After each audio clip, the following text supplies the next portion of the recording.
नमस्कार दोस्तों, आज हर नौजवान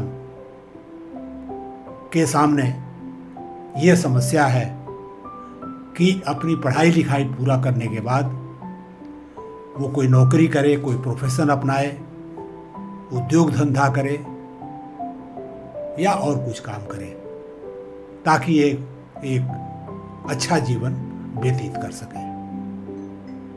दोस्तों, ज़्यादातर नौकरी, चाहे वो गवर्नमेंट नौकरी हो चाहे कॉर्पोरेट सेक्टर की नौकरी हो, उसमें काफ़ी ज़बरदस्त एंट्री बैरियर्स हैं। क्वालिफिकेशन को लेकर के, एग्जामिनेशन को लेकर के उनमें घुसना काफ़ी चुनौतीपूर्ण होता है। लेकिन कुछ ऐसे प्रोफेशन हैं जिसमें अपेक्षाकृत एंट्री बैरियर कम है, कम प्रयास करने पर भी आप उसके अंदर जा सकते हो और एक अच्छा जीवन जी सकते हो, एक प्रतिष्ठित जीवन जी सकते हो। दोस्तों, आज मैं ऐसे ही एक प्रोफेशन की बात करने जा रहा हूँ, वो है लीगल प्रोफेशन। अगर आप बैचलर ऑफ लॉ की डिग्री हासिल कर लेते हैं और उसके बाद ऑल इंडिया बार काउंसिल द्वारा जो एग्जाम होता है उसको आप उत्तीर्ण कर लेते हैं, तो निश्चित रूप से आप अपनी लीगल प्रैक्टिस कर सकते हैं, क्लाइंट को कोर्ट में रिप्रेजेंट कर सकते हैं, एडवोकेट के रूप में काम कर सकते हैं।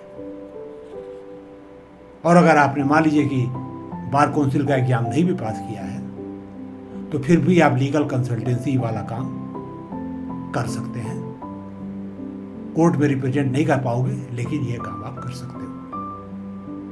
दोस्तों, आज इस वीडियो के माध्यम से मैं आपके सामने कुछ तथ्यों को रखूंगा।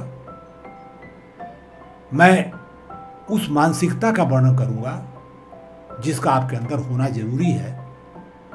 आपकी पर्सनालिटी का वो ओरिएंटेशन होना जरूरी है जो आपको इस प्रोफेशन में सक्सेस दिला पाएगा।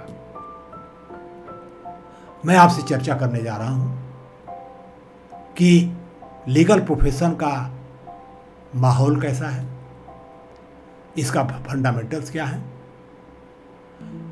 दूसरी बात, इसके लिए किस तरह की मानसिकता का होना जरूरी है आपके अंदर, आपके पर्सनालिटी के अंदर क्या क्या एट्रीब्यूट्स होने चाहिए।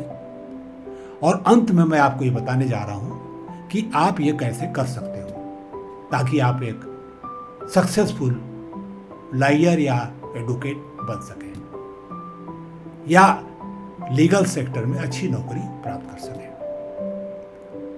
इसलिए आप इस वीडियो को अंत तक देखिए ताकि आपको इस प्रोफेशन के बारे में जो जरूरी चीज़ें हैं वो पता चल जाए और आप ये निर्णय ले सकें कि आपको इस प्रोफेशन में जाना है या नहीं जाना है, और जाना है तो क्या करना है। दोस्तों, मैं हूं रामचंद्र राय और आप देख रहे हैं प्रयास विकल्प, एक ऐसा चैनल जो आपको व्यक्तित्व को मजबूत बनाने के लिए पूरी तरह समर्पित है। दोस्तों, इसके पहले कि मैं इस महत्वपूर्ण विषय पर चर्चा शुरू करूं, आपसे कुछ इंपॉर्टेंट चीजें शेयर करूंगा। पहली बात, अगर आप हमारा लाइव सेशन अटेंड करना चाहते हैं, डायरेक्टली हमारे साथ इंटरेक्ट करना चाहते हैं, तो आप डिस्क्रिप्शन बॉक्स में जाइए, आपको एक लिंक मिलेगा फ्री वेबिनार का। देखिए कि कोई ऐसा सब्जेक्ट क्या शेड्यूल्ड है जो आपको पसंद है। अगर हाँ तो अपने को रजिस्टर कर लीजिए, हम आपको इनवाइट कर लेंगे। और अगर नहीं है तो आप सजेशन दीजिए, हम इन ड्यू कोर्स उसको ऑर्गेनाइज करेंगे और आपको इनवाइट करेंगे। दूसरी चीज दोस्तों, मेरा ये मानना है कि जब तक हमारी पर्सनालिटी स्ट्रांग नहीं होगी, इफेक्टिव नहीं होगी और हम अपनी पसंद का अपने एप्टीट्यूड से मैच करता हुआ, अपनी पर्सनालिटी से मैच करता हुआ काम धंधा नहीं चुनेंगे, हम न तो सफल होंगे न संतुष्ट हो पाएंगे। इसलिए मैं पर्सनालिटी डेवलपमेंट के क्षेत्र में कार्य कर रहा हूं। अगर आप इस क्षेत्र में रुचि रखते हैं, इसमें होने वाली परिचर्चा या डिस्कशन में भाग लेना चाहते हैं, तो हमारा डिस्कशन फोरम प्रयास विचार मंच आप ज्वाइन कर सकते हैं। इसका भी लिंक दिया गया है डिस्क्रिप्शन बॉक्स में, आप जाइए, क्लिक करिए, अपना डिटेल दीजिए हमको हम आपको ज्वाइन कराएंगे और इनवाइट करेंगे। तीसरी चीज, मैं ये समझता हूं कि जब तक हमारा विचार, सोच, जीवन मूल्य सही नहीं होंगे, सकारात्मक नहीं होंगे,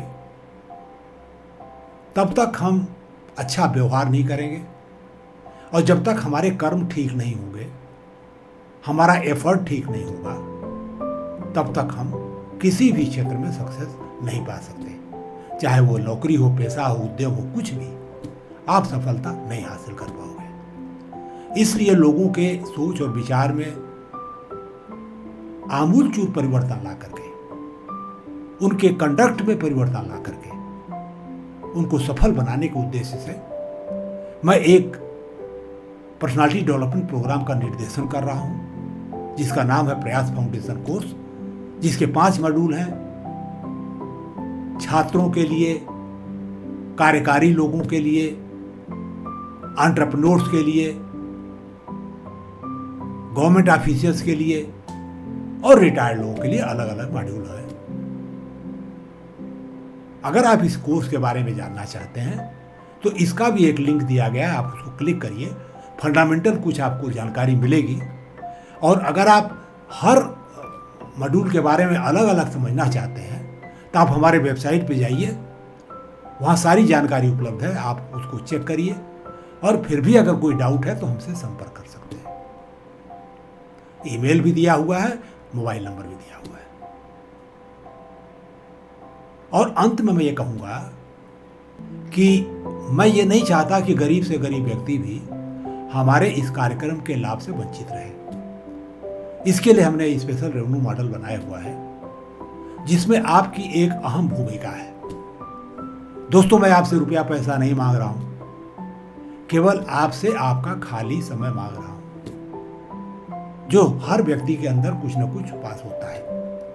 अगर आपके पास 1 घंटे 1.5 घंटे का खाली समय है अपना सब काम करने के बाद, तो उस समय को हमको दे दीजिए और अपने घर बैठे अपने मोबाइल फोन के माध्यम से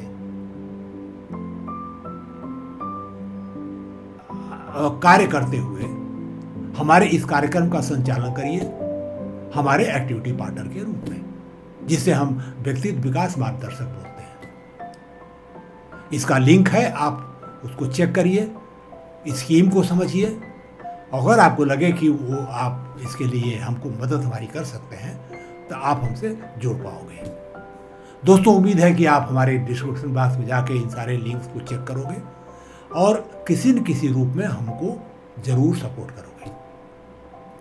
दोस्तों, आइए अब हम लोग इस बहुत महत्वपूर्ण मुद्दे पे चर्चा करते हैं कि एक लीगल प्रोफेशन में सक्सेसफुल प्रैक्टिस के लिए किस तरह की मानसिकता का होना जरूरी है।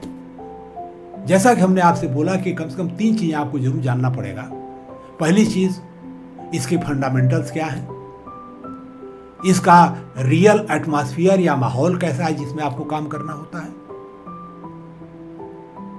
और दूसरी बात यह है कि इसके लिए आपके पर्सनालिटी में क्या ट्रेड्स होने चाहिए, आपका माइंडसेट या मानसिकता कैसी होनी चाहिए, और अंत में आपको ये जरूर जानना पड़ेगा कि आप कैसे चेक करो, कैसे प्रिपेयर करो, कैसे एंट्री ले सकते हो और कैसे सक्सेस पा सकते हो। दोस्तों, आइए अब हम लोग फंडामेंटल की बात करें। अगर हम फंडामेंटल की बात करेंगे तो आपको ये जानना चाहिए कि जहां तक हिंदुस्तान का सवाल है, हमारा एक संविधान है और संविधान की प्रस्तावना या प्रियम्बल है। और प्रियम्बल क्या बोलता है, अगर आप ध्यान से पढ़ेंगे तो आपको पता चलेगा कि प्रियम्बल आपको 3 चीजें प्रॉमिस करता है, यानी कॉन्स्टिट्यूशन 3 चीजों का प्रॉमिस करता है अपने सिटीजन से। पहली चीज, वो उनको न्याय यानी जस्टिस दिलाएगा, सोशल, इकोनॉमिक, पॉलिटिकल, यानी सामाजिक, आर्थिक और राजनीतिक न्याय उनको मिलेगा। दूसरी चीज वो प्रॉमिस करता है कि उनको वो स्वतंत्रता यानी लिबर्टी दिलाएगा, अपने थॉट्स यानी विचारों की, एक्सप्रेशन यानी उनको प्रकट करने की स्वतंत्रता, बिलीफ यानी जो उनका अपना सोच है जो उनका अपना मान्यताएं हैं, फेथ उनका है, किस तरह का मजहब फॉलो करना चाहते हैं, वर्शिप सिस्टम, इस सारी चीज़ों के लिए उनको स्वतंत्रता दिलाएगा, फ्रीडम होगी उनको। और तीसरी सबसे इंपॉर्टेंट चीज़ जो प्रॉमिस करता है कि लिबर्टी उनको वो दिलाएगा,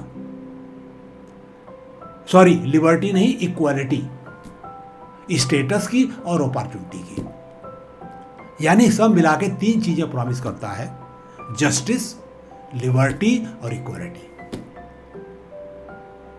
अब सवाल है कि ये तीनों चीजों को कॉन्स्टिट्यूशन इंश्योर कैसे करेगा, कैसे ये दिलवा पाएगा। तो अब आ जाइए, हमारा जो डेमोक्रेटिक सिस्टम है, आपको पता है कि इसके 3 इंपॉर्टेंट पिलर्स हैं, 3 स्तंभ हैं। पहली है विधायिका यानी लेजिस्लेचर, जिसमें अगर आप सेंटर में जाएं तो लोकसभा है, राज्यसभा है, जिसको संसद बोलते हैं, जिसके लिए आप लोकसभा के लिए एमपी चुनते हैं जो आपको रिप्रेजेंट करता है। स्टेट में आ जाइए तो विधान सभा है और विधान परिषद है, यानी आप एमएलए चुनते हैं और एमएलसी इनडायरेक्टली चुना जाता है और राज्यसभा के मेंबर इनडायरेक्टली चुने जाते हैं। तो ये विधायिका है जिसका काम है कि कानून बनाना, विधेयक लाना और उन कानून के दायरे में सरकार काम करती है। दूसरा जो सबसे इंपॉर्टेंट पिलर है वो एग्जीक्यूटिव यानी कार्यपालिका। कार्यपालिका के 2 पार्ट हैं, एक टेम्परेरी और एक परमानेंट। टेम्परेरी जो कार्यपालिका है यानी जो टेम्परेरी एग्जीक्यूटिव है वो पॉलिटिकल एग्जीक्यूटिव है। आज केंद्र सरकार में एनडीए सरकार है, मोदी जी प्राइम मिनिस्टर हैं, कल कोई दूसरी पार्टी आएगी, दूसरी सरकार बनेगी, उसके बाद कोई तीसरी आएगी। स्टेट में भी यही हाल है। तो जो पॉलिटिकल एग्जीक्यूटिव है, जो राजनीतिक जो कार्यपालिका है, वो समय के साथ बदलती रहती है। जैसा लोग चुनते हैं, पब्लिक चुनती है, वो बनती है और वो सरकार को चलाती है। लेकिन उसके निर्देशन में जो नीचे काम करती है वो है परमानेंट ब्यूरोक्रेसी, जिसमें तमाम सेंट्रल सर्विसेज आती हैं, ऑल इंडिया सर्विसेज आती हैं, जिसमें आईएएस है, आईपीएस है, कस्टम है, इनकम टैक्स है, रेलवेज है, तमाम सर्विसेज हैं सेंटर की, नीचे से लेके ऊपर तक। और अगर स्टेट में आएंगे तो स्टेट सिविल सर्विसेज है, पीसीएस है, पीपीएस है, अकाउंट सर्विस है, आपका सेल टैक्स है, जीएसटी, तमाम तरह के पोस्टें हैं।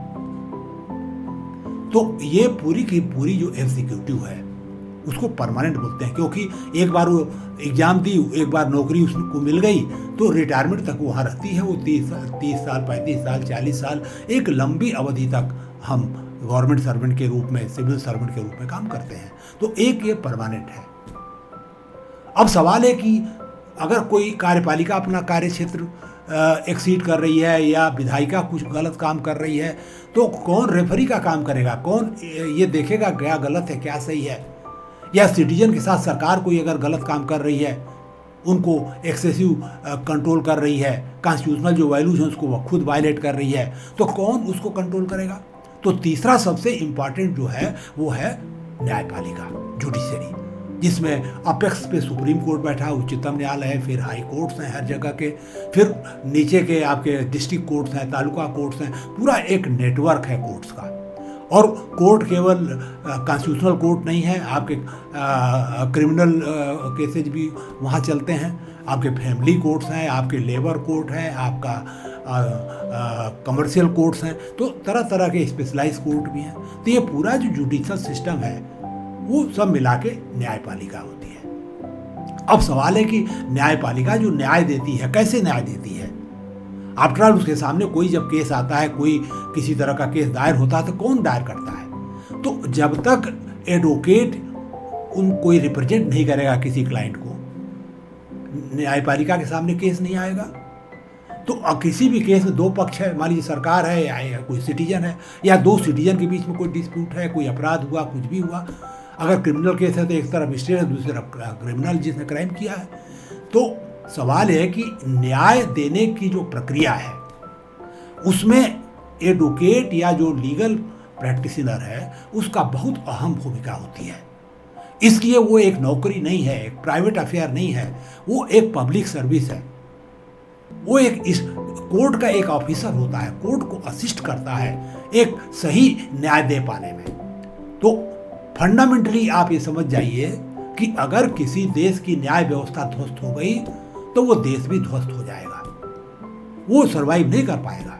इसलिए मैं समझता हूँ कि आपको ये समझना चाहिए कि लीगल प्रोफेशन की क्या अहमियत है, किसी भी देश में किसी भी सर्कमस्टांसेस में कितना ज़्यादा महत्व है उसका। तो ये तो हो गया फंडामेंटल। अब सवाल है कि आइए अब हम लोग चलते हैं जो प्रैक्टिकल रियलिटी है, जो प्रैक्टिकल जो माहौल है, जो रियल जो सर्कमस्टांसेस जिसमें आपको काम करना होता है वो क्या है।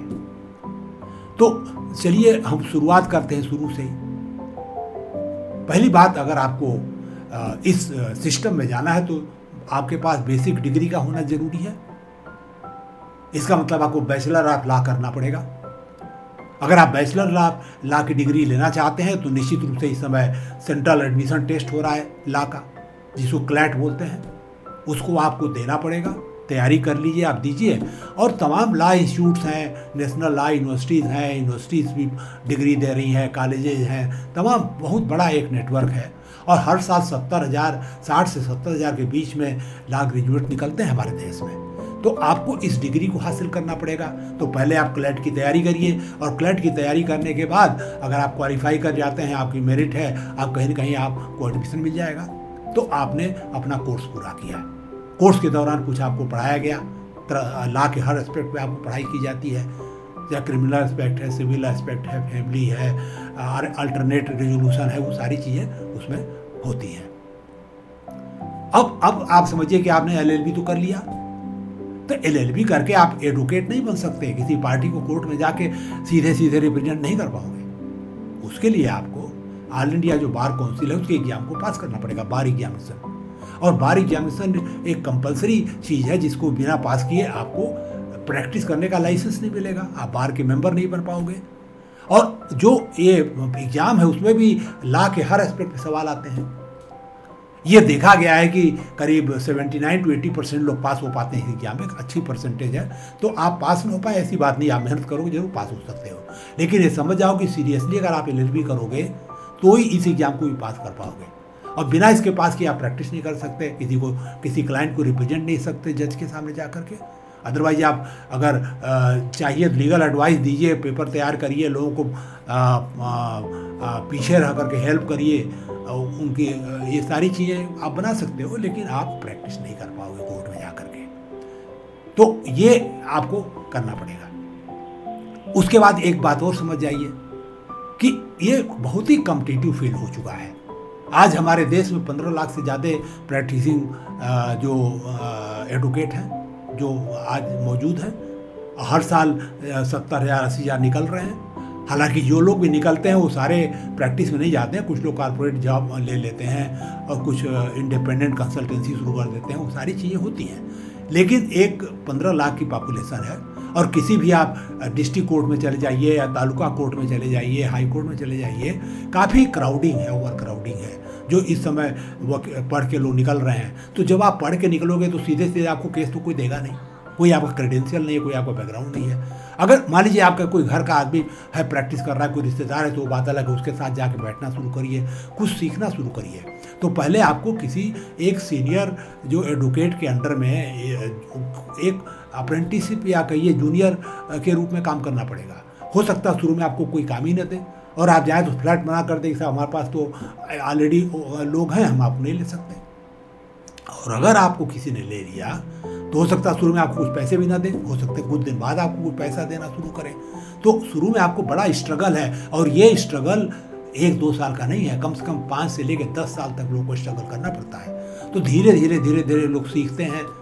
मान लीजिए उसने कह दिया कि आप ये केस है, इसका पूरा रिसर्च करके लाओ कि इस पर क्या जजमेंट है सुप्रीम कोर्ट के, इसके उसके सारे, तो आपको जितने भी लॉ जर्नल्स हैं पढ़ने पड़ेंगे, उसका जिस्ट बनाना पड़ेगा, केस को बनाना पड़ेगा, और तब जा करके आप थोड़ा उसके बारे में जानोगे।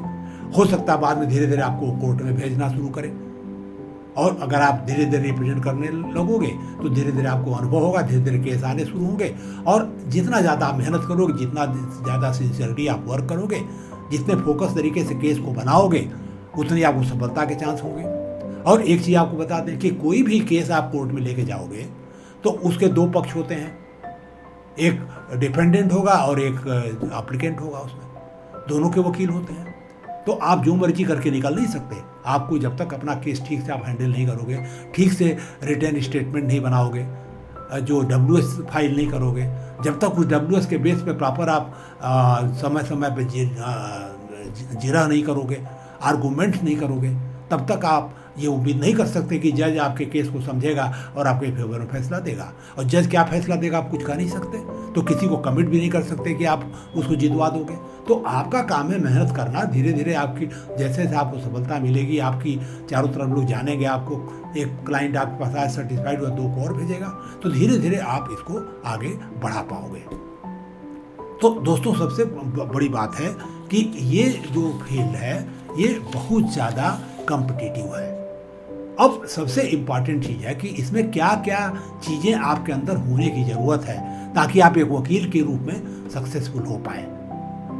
जहाँ तक पैसे का सवाल है, हो सकता है शुरू में आपको कुछ भी पैसा ना मिले, धीरे धीरे बढ़ते बढ़ते 10,000 5,000 महीने से शुरू करोगे, अब बढ़ते बढ़ते स्काई इज द लिमिट। आप हो सकता है कि एक महीने में 5 लाख कमा लो, हो सकता है साल में 5 लाख कमाओ, हो सकता है 5 में 1 करोड़ कमा लो।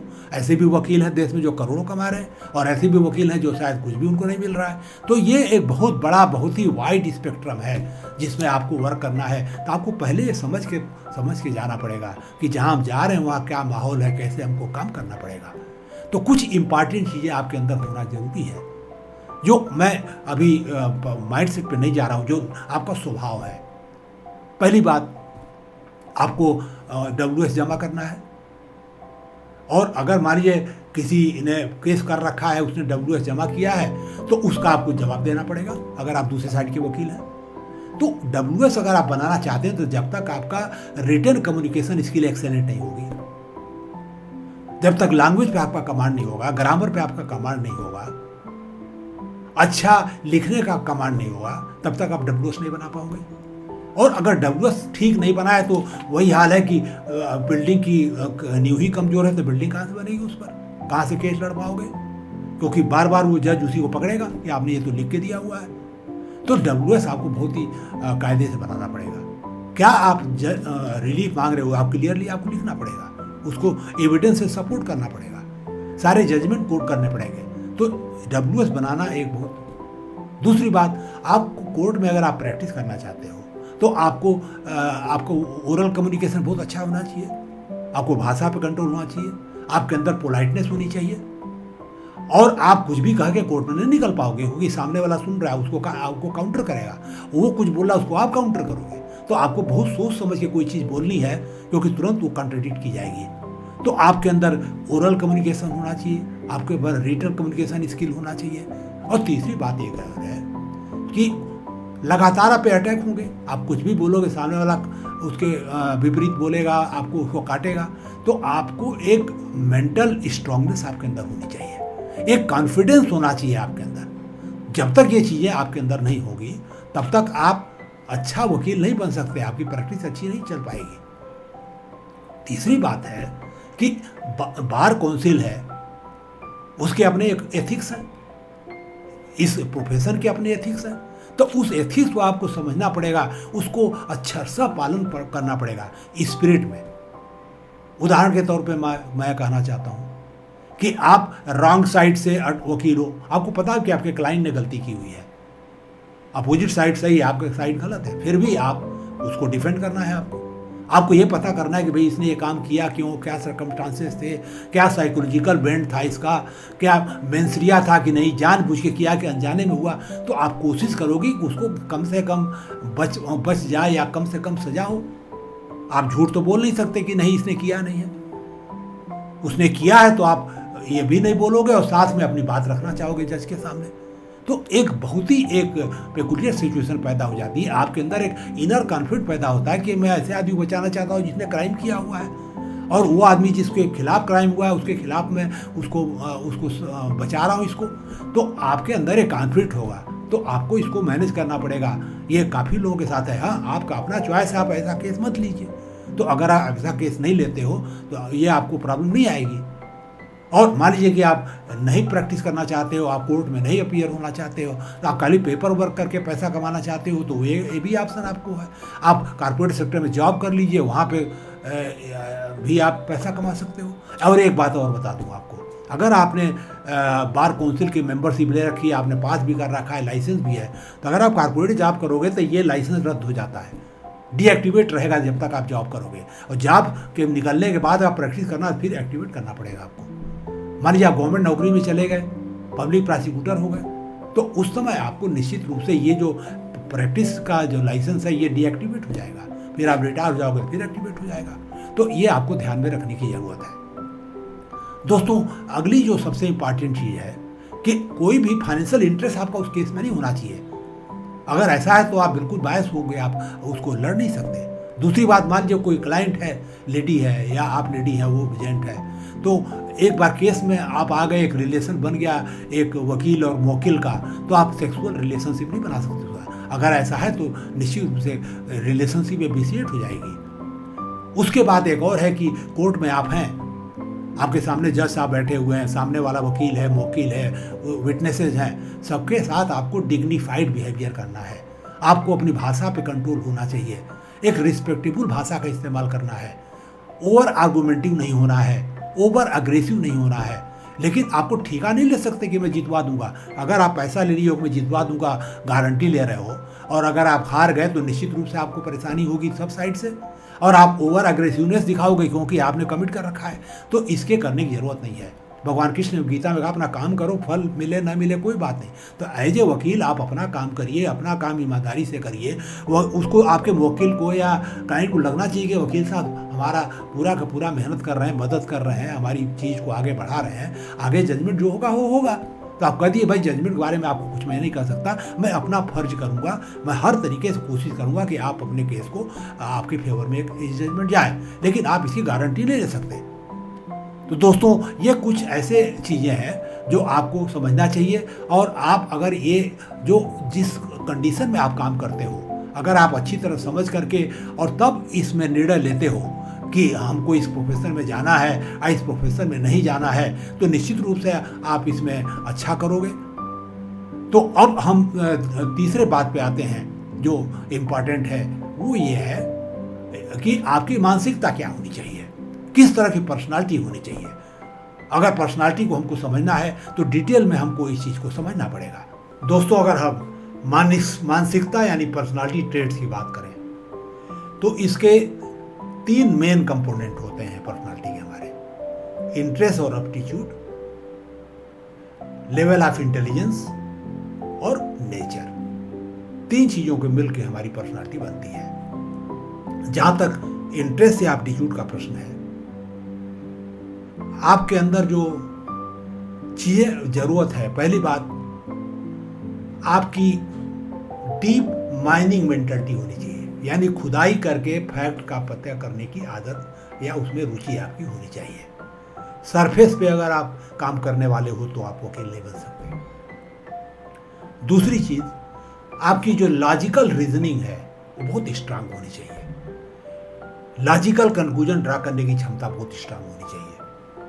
तीसरी चीज़, आपका न्याय में विश्वास होना चाहिए, न्याय दिलवाने की इच्छा होनी चाहिए, अन्याय के प्रति आपको के अंदर एक आक्रोश होना चाहिए। अगर ऐसा है तो आप वकील बनने लायक हो। लोगों के अधिकारों की रक्षा करने की इच्छा अगर आप रखते हो तो आप अच्छा वकील बन सकते हो। दूसरी बात, आपके अंदर बहुत जबरदस्त लिंग्विस्टिक एबिलिटी यानी भाषागत ज्ञान बहुत अच्छा आपका होना चाहिए, चाहे वो रिटन हो, चाहे वो वर्बल हो, चाहे वो रीडिंग कॉम्प्रिहेंशन हो, चाहे समराइजेशन पावर हो। तो आपको भाषा पे जरूर नियंत्रण रखना है, चाहे हिंदी इंग्लिश जो भी है। और आपको इंग्लिश भी जरूर आना चाहिए, क्योंकि ज़्यादातर जो कोर्ट की लैंग्वेज है वो इंग्लिश है, सारे जजमेंट इंग्लिश होते हैं। तो आपको उसका नॉलेज होना बहुत ज़रूरी है, उसके बिना आप एडिक्वेट रिसर्च नहीं कर पाओगे। तो अगर आपका एप्टीट्यूड इस तरह का है, इस तरह की चीज़ों में आपकी रुचि है, तो आप वकील बन सकते हो। दूसरा, आप चले जाइए level of intelligence. Level of intelligence में 3 पार्ट होता है आपका। आपका मेंटल एबिलिटी, जिसको आईक्यू बोलते हैं, मानसिक जो बुद्धिमत्ता आपकी है, मेरी समझ से कम 115 आपका आईक्यू का होना जरूरी है। उसके ऊपर जितना हो उतना अच्छा है। जीनियस लोग भी वकील होते हैं और जो साधारण लोग भी वकील होते हैं, तो डिपेंड करता है कि आप कितना सक्सेसफुल हो पाओगे क्या है। लेकिन 115 से कम इसका होना नहीं चाहिए, क्योंकि इसमें बहुत ज़्यादा एक रिसर्च माइंडसेट होना चाहिए, इसके अंदर एनालिटिकल माइंडसेट होना चाहिए, लॉजिकल माइंडसेट होना चाहिए। दूसरी बात, इमोशनल जो कोशेंट है, ईक्यू जिसको बोलते हैं, भावनात्मक जो समझ या बुद्धिमत्ता है, वो भी आपकी स्ट्रांग होने की ज़रूरत है, क्योंकि आपको विटनेस की भावनाएं समझना है, क्लाइंट की भावना समझना है, अपोजिट पार्टी को समझना है, जज को देखना है। तो जब तक आप सामने वाले के इमोशन को नहीं पहचान पाओगे, अपने इमोशन को पहचान नहीं पाओगे, तब तक उनके साथ ठीक से हैंडल नहीं कर पाओगे। और आप आर्गूमेंट अगर कर रहे हो कोर्ट में, तो ओवर इमोशनल नहीं हो सकते आप, अगर ओवर एग्रेसिव नहीं हो सकते आप, आपको कंपोजर बना के रखना है। तो ये तब तक आप नहीं कर पाओगे जब तक आप इमोशनली इंटेलिजेंट नहीं हो, यानी इसका जो लेवल है थोड़ा हाई होना ज़रूरी है आपका। तीसरा जो समझ का स्तर है वो स्पिरिचुअल पार्ट होता है, आध्यात्मिक पार्ट होता है। तो आपको ये पता होना चाहिए क्या नैतिक है, क्या अनैतिक है, क्या सही है, क्या गलत है, क्या न्यायपूर्ण है, क्या अन्यायपूर्ण है। आप गलत साइड का केस ले रहे हो, ये आपकी अपनी चॉइस है, लेकिन उसमें भी एथिकल बाउंड्री है, आप उसको क्रॉस नहीं कर पाओगे। जो लीगल प्रोफेशन के एथिक्स है उसको फॉलो करते हुए उसकी मदद आपको करना है। आपको केवल ये देखना है कि भाई अगर उसने अनजाने में कोई अपराध हो गया किसी से या कोई गलती हो गई, उस चीज़ को आपको सामने लाना है, उसके सबूत को सामने लाना है। लेकिन आप ये नहीं कर सकते कि इसने ये काम नहीं किया है, इस तरह का गारंटी आप नहीं ले सकते, क्योंकि कुछ हद तक आपको पता है कि उसने दो पार्टी, एक सही है गलत है, दोनों सही नहीं हो सकती या दोनों गलत नहीं हो सकती। तो ये आपको ध्यान देना है। तो मेरी समझ से IQ 115 से ज़्यादा, EQ reasonably high, SQ reasonably high, तीनों होना चाहिए। तब कहा जाएगा कि आप एक समझदार व्यक्ति हो और आप एक वकील का काम कर सकते हो, जो जरूरत है उसको पूरा कर पाओगे। अब तीसरा जो सबसे इंपॉर्टेंट है, नेचर आपका क्या है। तो नेचर का जो पहला 5 डायमेंशन होते हैं हमारी पर्सनालिटी के, पहला है बाह्यमुखी आप है कि अंतर्मुखी है, यानी एक्सट्रोवर्ड हो या इंट्रोवर्ड हो। मेरी समझ से थोड़ी सी बाह्यमुखता की आवश्यकता इसमें पड़ती है। क्यों पड़ती है? क्योंकि आपको तमाम लोगों से इंटरेक्ट करना है, जज के साथ करना है, वकील के साथ करना है, लोगों के साथ करना है, लोगों की चीज़ों को समझना है। तो आपको एक एक्सप्रेसिव पावर होना जरूरी है आपके अंदर, उनसे बातचीत करने का इंटरेस्ट का होना जरूरी है। आपको बहुत ज़्यादा हाई इंट्रोवर्जन नहीं चाहिए, एक्सट्रोवर्जन नहीं चाहिए, क्योंकि आपको नेता नहीं है आप, लेकिन एक रीजनेबल लेवल का एक्सट्रोवर्जन की होने की ज़रूरत है। और इसके लिए ज़रूरी है कि आपके अंदर बहुत अच्छी कम्युनिकेशन स्किल होनी चाहिए, चाहे वो रिटन हो, वर्बल हो या रीडिंग का हो।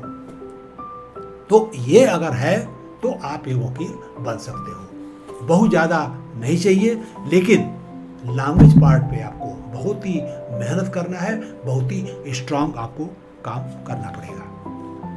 आपकी ये ज़रूरत है कि कम्प्लेक्स से कम्प्लेक्स लीगल सिचुएशन को अपने केस में कैसे अप्लाई कर पाओ, या आपको एक्सप्लेन करना है जज को, कैसे वो यहाँ सबूत लागू होता है, कैसे वो प्रिंसिपल लागू होते हैं। तो जब तक आप इसकी इंट्रिकेसी को नहीं समझोगे, निश्चित रूप से आप सफल नहीं हो पाओगे। दूसरा जो पार्ट है वो जो सबसे इम्पॉर्टेंट है, न्यूरोटिसिज्म, यानी मूड डिसऑर्डर तो नहीं है आपके पास, मूड स्विंग नहीं होना चाहिए वकील का। कारण है कि आपको बहुत प्रेशर में वर्क करना है, कॉन्फ्लिक्टिंग सिचुएशन में वर्क करना है, ट्रॉमिक कंडीशन में वर्क करना है।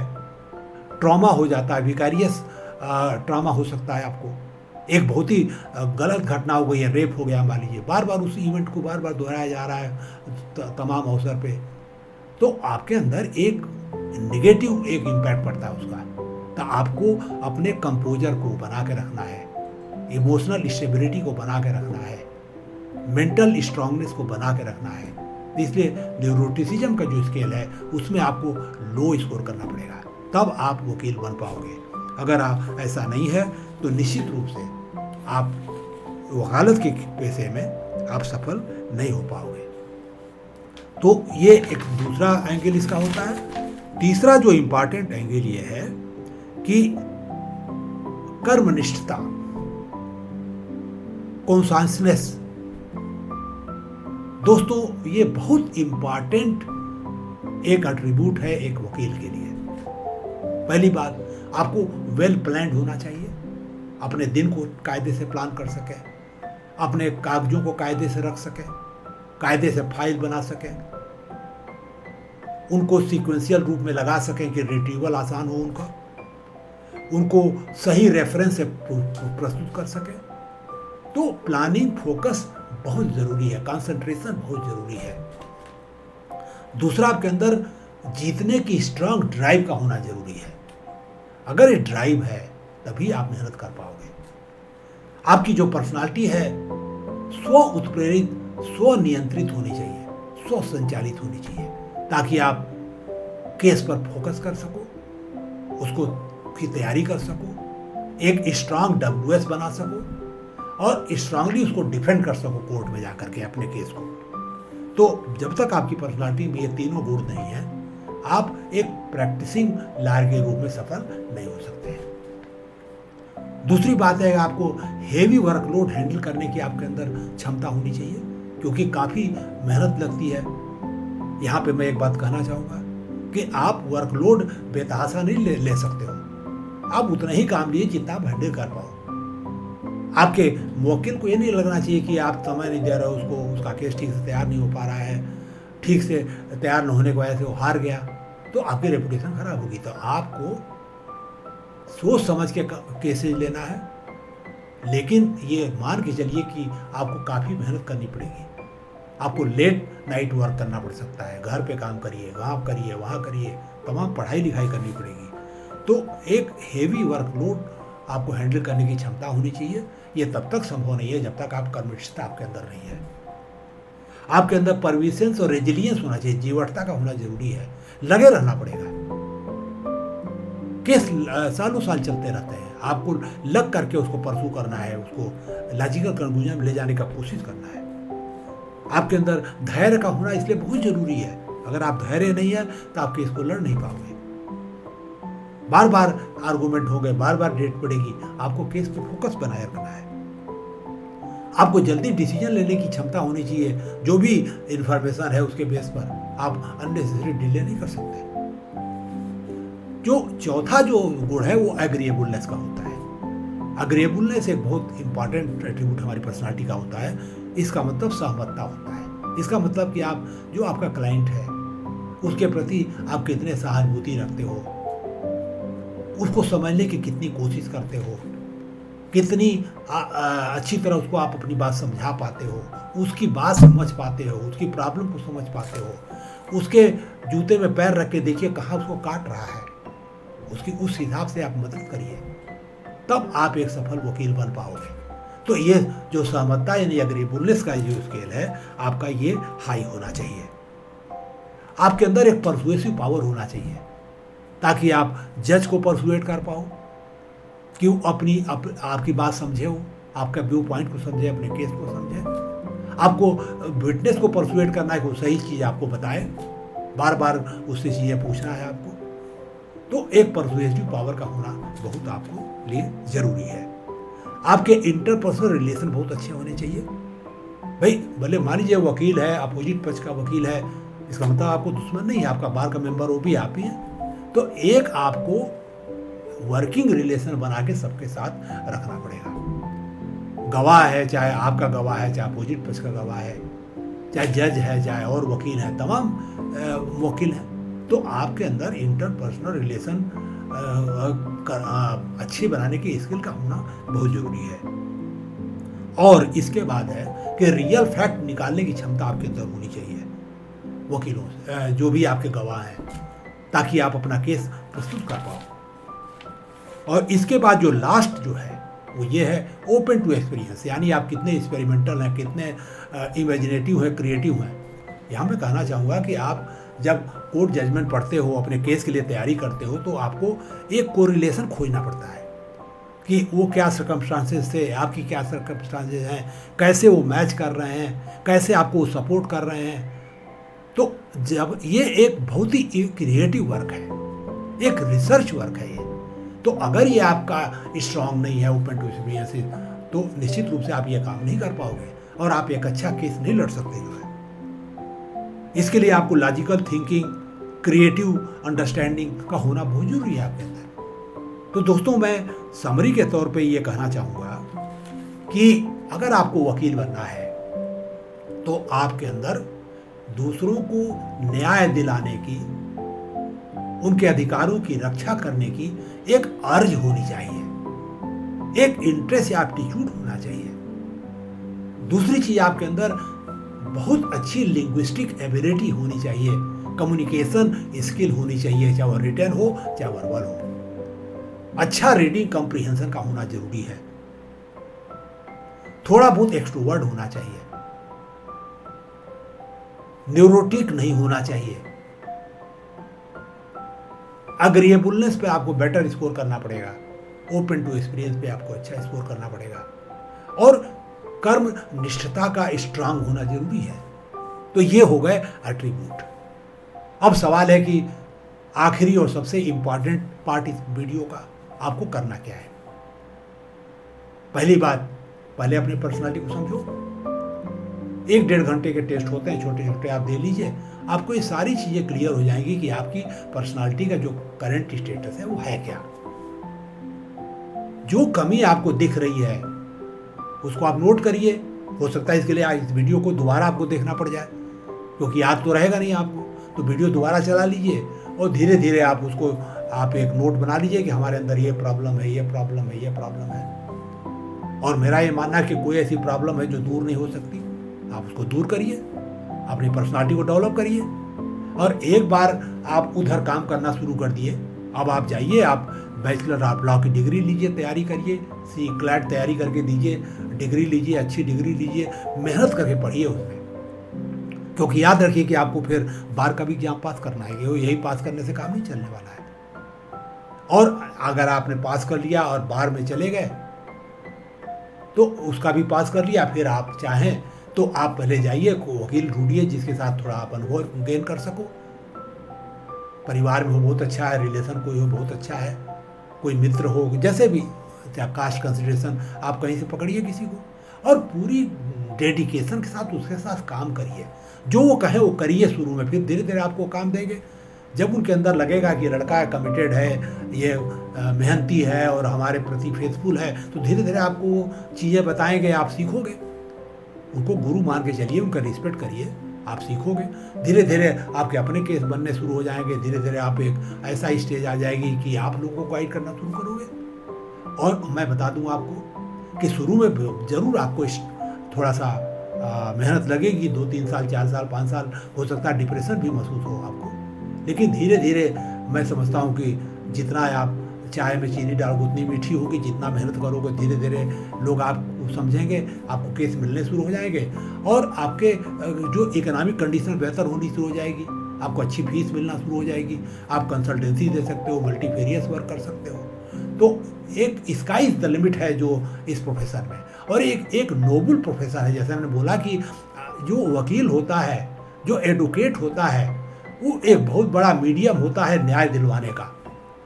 बिना उसके जज निर्णय नहीं दे सकता। जज को दोनों वकीलों को सुनना पड़ता है, कितनी अच्छी तरह केस जज के सामने पेश हुआ है, उतना जज का काम आसान होता है जजमेंट देना। और अगर कायदे से केस नहीं पुटअप हुआ है तो निश्चित रूप से वो जजमेंट भी देने में दिक्कत आएगी उसको। तो आप एक बहुत बड़ा सोशल रोल अदा कर रहे हो। स्टेट ने ये प्रोफेशन इसीलिए बनाया है ताकि लिटिगेंट की जो लिटिगेशन नीड वो पूरी हो, उनको न्याय मिले। और न्याय व्यवस्था अगर ठीक होगी तो देश सही होगा, लोगों के अंदर फेथ होगी, लोग उस पर विश्वास करेंगे, जुडिशरी पे विश्वास करेंगे। आज 4.5 करोड़ मुकदमे पेंडिंग हैं और 86 मुकदमे तो ऐसे हैं जो कि 1950 में दायर हुए थे। आप सोचिए कितना समय हो गया, 70 साल से ज़्यादा हो गया, अभी फैसला ही नहीं हुआ। ये केस ऊपर भी है और नीचे भी है।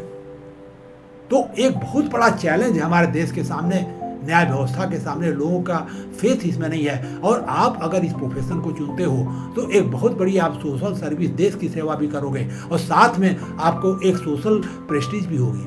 मैं नहीं कहता कि पैसे के लिए केवल आप काम करिए, हाँ पैसा के लिए आप काम करोगे, आपको फीस मिलेगी, लेकिन गरीबों की भी मदद करिए, फ्री में भी लोगों का केस करिए, थोड़ा नॉमिनल पैसा लेके करिए, लोग आपको याद रखेंगे, आपकी रेपुटेशन बढ़ेगी। और कुछ लोग आएंगे, पैसा देंगे, कुछ आएंगे, कुछ कम देंगे, कुछ ज़्यादा देंगे, ओवरऑल आपको इससे फ़ायदा ही मिलेगा। तो मैं समझता हूँ दोस्तों कि अगर आप छात्र हैं और अगर आप लॉ के फील्ड को चुनते हैं तो न केवल आप देश सेवा करोगे बल्कि आपकी आर्थिक स्थिति भी अच्छी हो सकती है। लेकिन जो हमने इस वीडियो में आपको बताया है उन चीज़ों पे आपको ध्यान देना पड़ेगा, अपनी पर्सनालिटी को स्ट्रांग बनाना पड़ेगा, उसके मुताबिक डेवलप करना पड़ेगा, तब आप जो है एक सफल वकील बन पाओगे। और पैसा आप बहुत ज़्यादा कमा सकते हो कुछ दिनों बाद, ऑब्वियसली शुरू में नहीं, बाद में आपको पैसा मिलेगा, आपकी रेपुटेशन मिलेगी, आप एक अच्छा जीवन पाओगे। लेकिन मैं बता दूं आपको कि इस प्रोफेशन में सबसे ज़्यादा न्यूरोटिक बिहेवियर और डिप्रेशन पाया गया है, इवन डॉक्टर से भी ज़्यादा। कारण यही है कि रॉन्ग साइड से लड़ रहे हैं आप, इंटरनल कॉन्फ्लिक्ट हो रहा है, बहुत ही कॉम्पिटिटिव फील्ड है, तो आपके पर्सनालिटी पे फर्क पड़ता है। तो आपको लाइफ स्टाइल भी बना के रखनी पड़ेगी ताकि आप हेल्दी रह सकें। आपको exercise, yoga, meditation daily basis पे करना है ताकि रोज़ का रोज़ टेंशन को आप मैनेज कर सकें। एक अच्छी भोजन लेना है, नींद लेना है, अपने को फिजिकली और मेंटली फिट रखना है, तब आप एक अच्छे वकील के रूप में काम कर पाओगे, अन्यथा आप कर नहीं सकते। काफ़ी चैलेंजिंग प्रोफेशन है, लेकिन निश्चित रूप से अगर आप सही तरीके से इसको समझ गए हो, इसको पालन करोगे तो आप जरूर सफल होंगे। दोस्तों, मैं अपनी बात समाप्त करूंगा, लेकिन चलने के पहले एक बात आपसे फिर कहूँगा कि अगर आप मेंटली और फिजिकली फिट नहीं हैं तो आप कोई भी काम नहीं कर सकते, वकालत छोड़ दीजिए। ये कैसे होगा? जहाँ तक मेंटल फिटनेस का सवाल है, आज आप सोशल मीडिया लीजिए, टेलीविज़न लीजिए, जो भी लीजिए, गार्बेज ही गार्बेज भरा है, निगेटिविटी भरी है, इंटरटेनमेंट भरा है। चॉइस आपका, आप क्या लेते हो। पॉजिटिव चीज़ें लीजिए, निगेटिव से दूर रहिए ताकि आप बेहतर बने, आपकी पर्सनालिटी बेहतर हो, अब मेंटल पोल्यूशन के शिकार आप ना हो, तो आप मेंटली फिट रहोगे। फिजिकली फिटनेस के लिए आपने बताया कि आपको एक हेल्दी लाइफ स्टाइल अपनानी है ताकि आप अच्छा जीवन जी सकें। तो दोस्तों, मेरा ये मानना है कि अगर आप ये चीज़ें करते हो तो निश्चित रूप से आप फिजिकली मेंटली फिट होगे और जो चाहो वो कर पाओगे। और लीगल प्रोफेशन एक बहुत ही नोबल प्रोफेशन है। मैं आपको इसके लिए एश्योर करना चाहता हूँ कि अगर आप कायदे से प्लान करो, मेहनत करो, तो बहुत अच्छा आप पैसा भी कमा सकते हो, लोगों की सेवा भी कर सकते हो, देश की सेवा कर सकते हो और रूल ऑफ द लॉ कायम करने में देश की मदद कर सकते हो। दोस्तों, इन्हीं शब्दों के साथ मैं आपसे विदा लूँगा।